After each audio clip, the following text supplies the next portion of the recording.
Hey guys, it's Anarchy, and today I'm going to show you how I got this Freddy Krueger inspired makeup look. This took so much trial and error and so much time and was so hard. This is not for beginners. I mean, like, I'm a beginner-ish, so like, if I can do it, you should be able to do it too. And I'm gonna try as hard as I can to explain and show you guys what I did, but this isn't like a typical tutorial because I did not know what I was doing. Don't just like follow along with this video, watch it first, and then if you want to try and recreate this, watch it while you're making it. I also, for this one, didn't go full horror. I did with the skin. The skin is full horror, but like I did put a little bit of glam eyeshadow and somewhere between like a glam lip and a realistic lip. I just wanted to look a little bit pretty, even though I'm not pretty right now. With that being said, if you guys want to see how I got this terrifying look, go ahead and keep on watching. Okay, so for this look, it's just going to be a lot of messing with scar wax. The main thing I tried to do was make these large, flat shapes, press the edges against my skin, and then carve a hole out in the middle of them to make them look like those craters in his skin. The scar wax actually came with a little tool that made it a lot easier to do this. I used it in another video, but it's just a matter of making little shapes and just constantly applying them to yourself.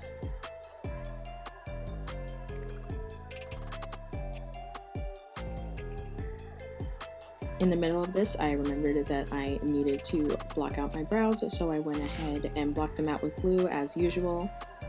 Now I'm continuing what I mentioned before, and I'm just carving holes out of the large pieces of scar wax that I put on my face.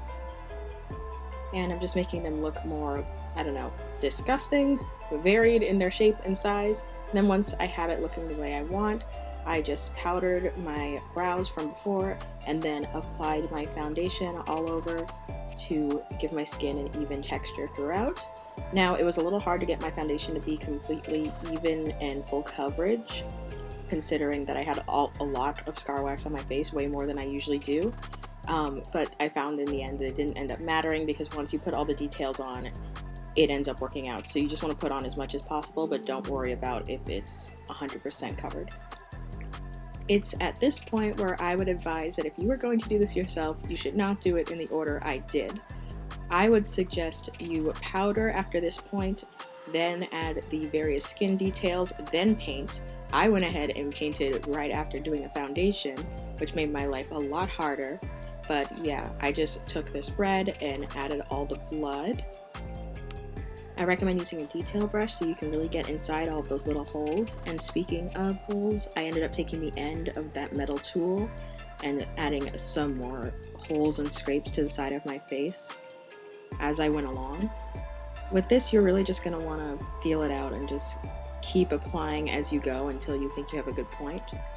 Like at this point in the process, I felt I didn't have enough little red holes and marks, so I ended up, in addition to applying details and like adding dimension to all of the little holes, I just drew and painted on some more in places where there wasn't any scar wax, just to give the illusion that there was more going on than there actually was.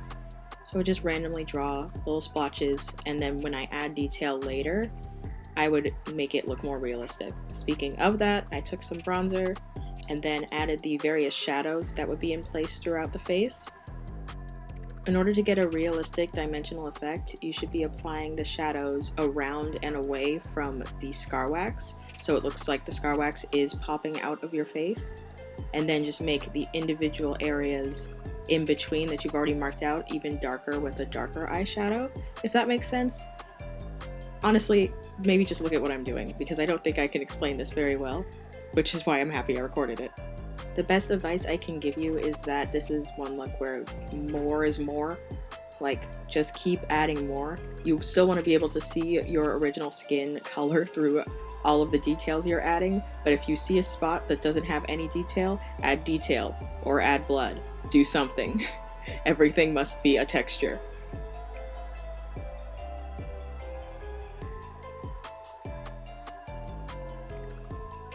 Like I said before, the recommended order after you get the scar wax on should be foundation, then powder, then details, then paint, or paint then details. Those two can go as you wish, but I definitely recommend powdering before you apply the paint, because that messed me up and I ended up having to fix my paint off camera.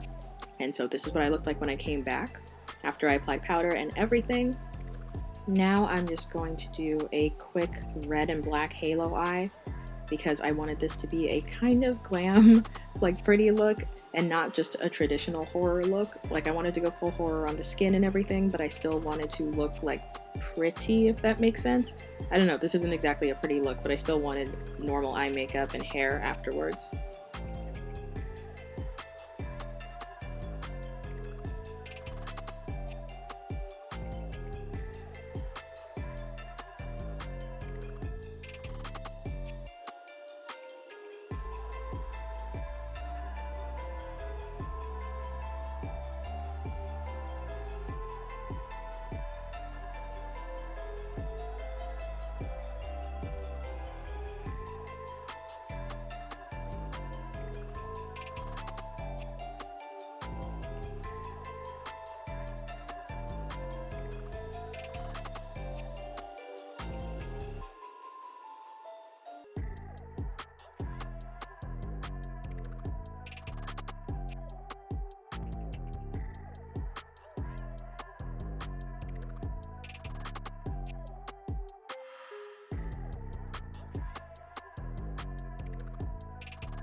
Once the eye look was done, I applied some lashes and lip gloss off camera, and then I started actually using the paint from before to draw red flesh marks on my eyebrows because they weren't completely blocked out, but I used this and a bit of the eyeshadow detailing from before to kind of disguise it and make it look like they were more marks.